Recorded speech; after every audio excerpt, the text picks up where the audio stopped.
السلام علیکم ورحمۃ اللہ وبرکاتہ۔ پیارے بہن بھائیوں، مورخین اس بات پر متفق ہیں کہ مولا علی کرم اللہ وجہہ الکریم کی شہادت میں وہی گروہ شامل تھا جو کہ حضرت عثمان غنی رضی اللہ تعالیٰ عنہ کے قاتلوں کے گروہ میں شامل تھا۔ پیارے بہن بھائیوں، پھر یہ گروہ ان قاتلوں سے الگ ہو گیا جنہوں نے حضرت عثمان غنی کو شہید کیا تھا۔ اس کے بعد ان میں سے 3 لوگ ابن ملجم، برق بن عبداللہ اور عمر بن بکر تینوں اکٹھے ہوئے اور انہوں نے منصوبہ بنایا کہ حضرت علی، حضرت معاویہ اور حضرت عمر بن عاص رضی اللہ تعالیٰ عنہما کو ایک ہی رات میں قتل کر دیا جائے۔ انہوں نے اپنے خیال میں اپنی جانیں اللہ کی راہ میں پیش کر دی تھیں۔ انہوں نے حملہ کرنے کا ارادہ کیا اور تلواریں زہر میں بجھا لیں۔ ابن ملجم کوفہ آ کر اپنے باقی ساتھیوں سے ملا جو کہ خاموشی سے مسلمانوں کے اندر رہ رہے تھے۔ اس کی ملاقات ایک حسین عورت قطامہ سے ہوئی جس کے باپ اور بھائی جنگ نہروان میں مارے گئے تھے۔ ابن ملجم اس کے حسن پر فریفتہ ہو گیا اور اس کو نکاح کا پیغام بھیجا۔ قطامہ نے نکاح کی شرط یہ رکھی کہ حضرت علی کو قتل کر دیا جائے۔ ابن ملجم کے 2 ساتھی جنہوں نے حضرت معاویہ اور حضرت عمر بن عاص کو شہید کرنے کا ارادہ کیا تھا وہ دونوں اس میں ناکام رہے۔ برق بن عبداللہ جو کہ حضرت امیر معاویہ کو شہید کرنے گیا تھا انہیں زخمی کرنے میں کامیاب ہو گیا لیکن انہوں نے اسے پکڑ لیا۔ حضرت عمر بن عاص بیمار تھے اس لیے انہوں نے فجر کی جماعت کے لیے خارجہ بن قذافہ رضی اللہ تعالیٰ عنہ کو مقرر کیا۔ خارجی عمر بن بکر نے عمر بن عاص کے دھوکے میں خارجہ کو شہید کر دیا۔ اس کے بعد وہ گرفتار ہو گیا اور مارا گیا۔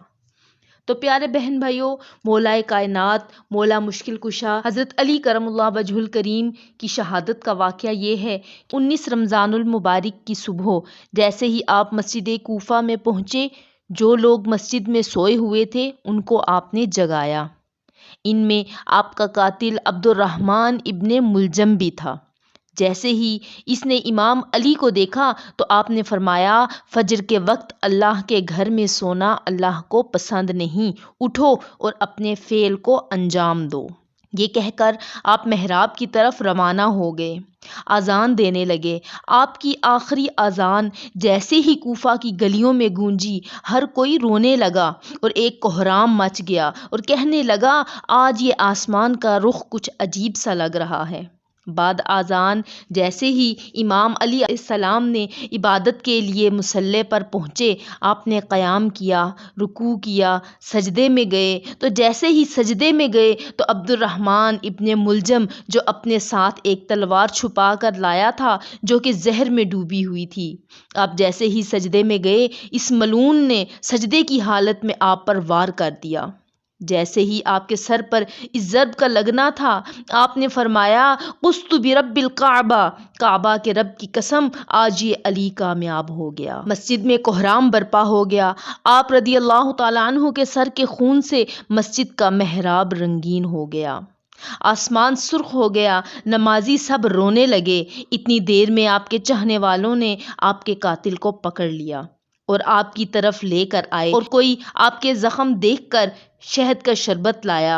امام علی علیہ السلام نے جیسے ہی اپنے قاتل کو دیکھا کہ اس کے چہرے پر موت کا ڈر ہے تو جو چاہنے والا امام علی علیہ السلام کے لیے شہد کا شربت لے کر آیا تھا، آپ نے اس چاہنے والے کو کہا، اے مجھ سے پیار کرنے والے، یہ شربت میرے قاتل کو پلا، کیونکہ اس کے چہرے کا ڈر یہ بتاتا ہے کہ مجھ سے زیادہ اس کو اس شربت کی ضرورت ہے۔ اور پھر سختی سے فرمانے لگے کہ خبردار کوئی میرے قاتل کے ساتھ بدسلوکی نہ کرے، اگر میں اس کی ضرب سے شہید ہو جاؤں تو اسے بھی ایک ہی ضرب لگانا، اگر ایک ضرب سے یہ بچ جائے تو اسے آزاد کر دینا، اگر اس ایک ضرب سے یہ مر جائے تو میرے قاتل کے جسم کی بے حرمتی مت کرنا، اس کے غسل و کفن کا اہتمام کرنا، اس کے جسم کے حصے نہ کاٹنا، کیونکہ میں نے اللہ کے حبیب رسول اللہ صلی اللہ علیہ وآلہ وسلم سے سنا ہے کہ اللہ ایسے انسان پر لعنت کرتا ہے جو مرے ہوئے انسان کے جسم کے حصوں کو کاٹ کر ان کی توہین کرتے ہیں۔ پھر آپ فرمانے لگے حسن آؤ نماز پڑھاؤ۔ امام حسن علیہ السلام نے نماز فجر پڑھائی اور پھر امام علی علیہ السلام کو اپنے گھر کی طرف لے کر جانے لگے۔ آپ کے مقدس خون سے آپ کی سفید داڑھی سرخ ہو چکی تھی اور زہر میں ڈوبی ہوئی تلوار کا زہر آپ کے جسم میں پھیلنے لگا۔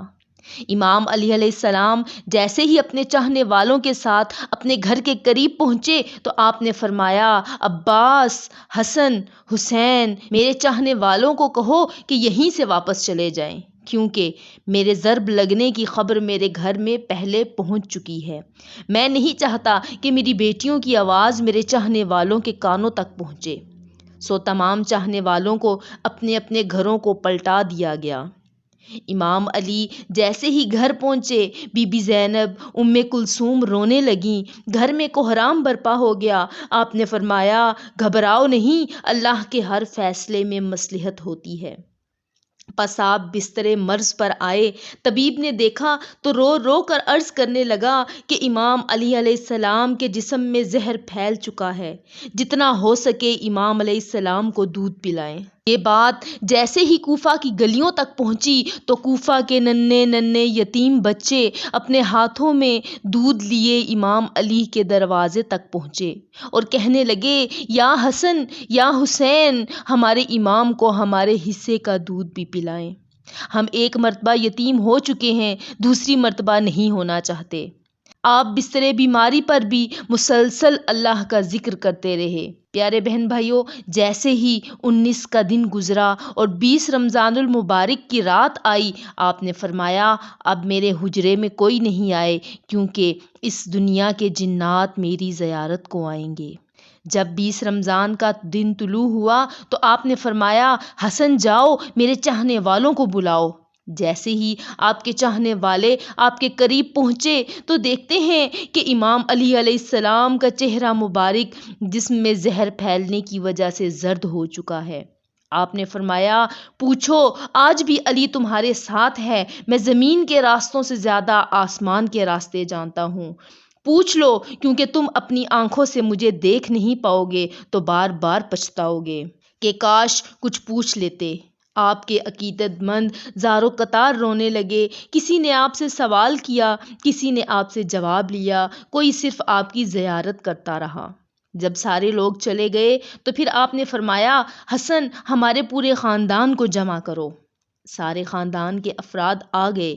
آپ فرمانے لگے اب اس خاندان کا وارث حسن ابن علی ہے، جو حسن کہے وہ تم ماننا۔ اور امام حسن سے فرمایا اے میرے بیٹے حسن، اپنے نانا کے صلح حدیبیہ کو یاد رکھنا، جہاں تک ہو سکے انسانوں میں امن اور محبت کا خیال رکھنا تاکہ انسانوں کا خون نہ بہے۔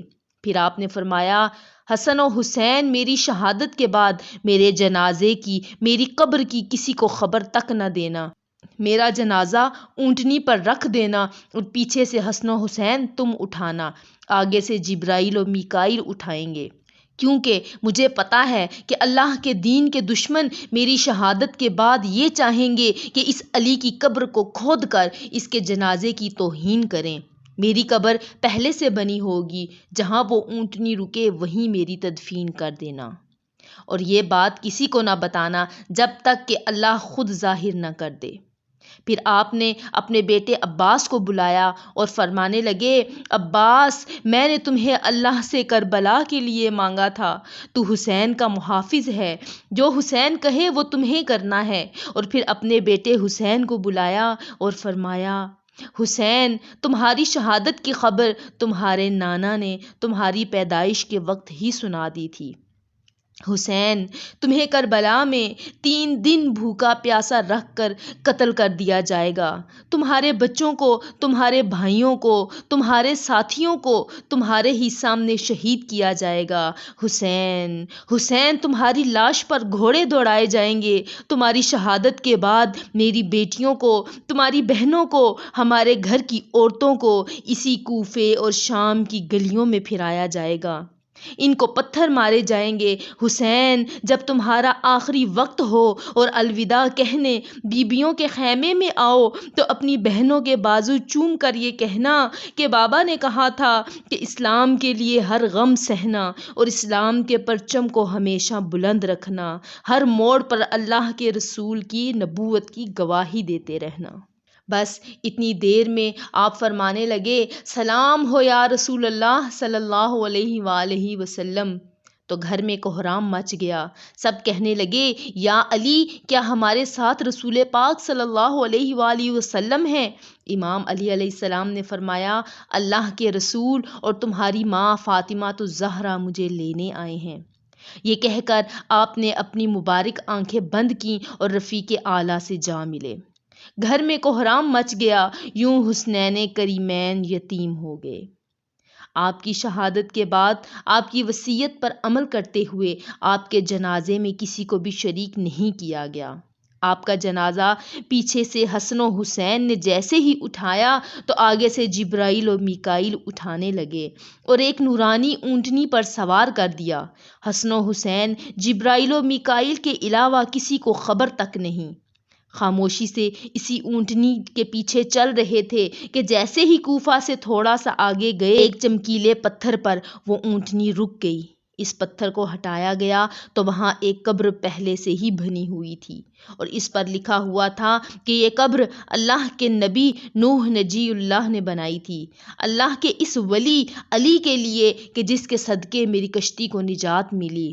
سلام ہو شیر خدا، اللہ کے ولی، اللہ کے شیر، اللہ کے گھر میں پیدا ہونے والے اور اللہ کے گھر میں شہید ہونے والے مومنوں کے امیر علی ابن ابی طالب پر، اور سلامتی ہو اہل بیت پر، اور سلامتی ہو تمام ان چاہنے والوں پر جو کہ علی اور اہل بیت کو چاہنے والے ہیں اور جو نبی صلی اللہ علیہ وآلہ وسلم کی سنت پر عمل کرتے ہیں اور جو نبی صلی اللہ علیہ وآلہ وسلم کے دین کو بلند کرنے کے لیے کام کرتے ہیں، ان سب پر سلامتی ہو، اللہ کی رحمتیں اور برکتیں ہوں، آمین ثم آمین۔ اگر ویڈیو پسند آئی ہے تو ویڈیو کو لائک کر کے، چینل کو سبسکرائب کر کے بیل کو آل پہ سیٹ کر دیجئے۔ ملتے ہیں ایک نئی ویڈیو کے ساتھ، تب تک دعاؤں میں یاد رکھیے گا۔ جزاک اللہ خیرہ۔ اللہ حافظ۔